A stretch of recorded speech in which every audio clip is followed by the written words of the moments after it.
see I placed a piece of leather on the machine. I placed it with the rough side up because I want the smooth side against my hip and the rough side toward the inside of the holster, and that was because we'll be coating it with a rubberized compound, and it'll stick better for that portion.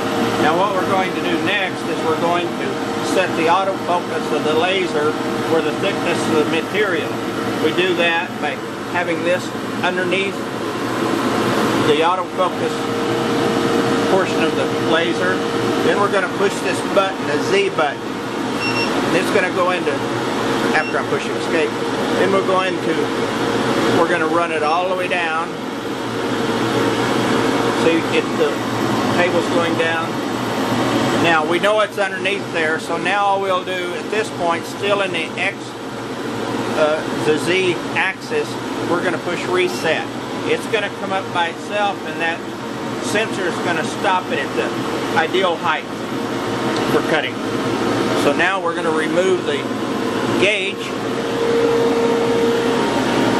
The next step is to go back over here. We're going to delete this file.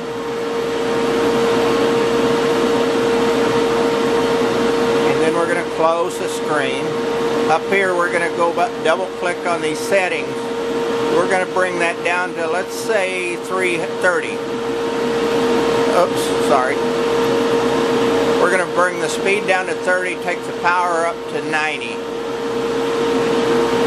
And then we're going to say OK.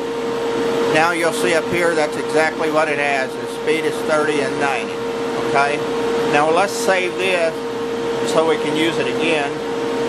We're going to save it as the same file, only we'll change the P to a C for cut.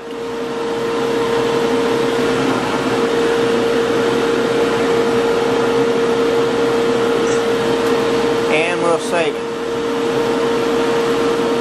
Now, we know we've got it what we want, so now we're going to, and we know it's still going to be cut in the same place that the pattern did.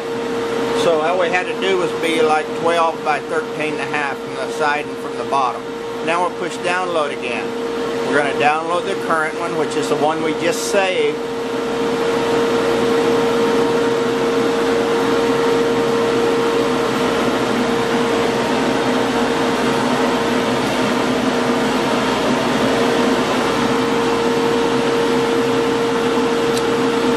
And now we'll download the configuration. We push escape. We're going to push escape here. Oh, push the Z to get back into there. And now you can see it's downloaded the 111C. Now we're going to say yes. And there it is. Now, the next step is to close the lid because the laser won't run without it being down. Now all we have to do is push the start. And here we go.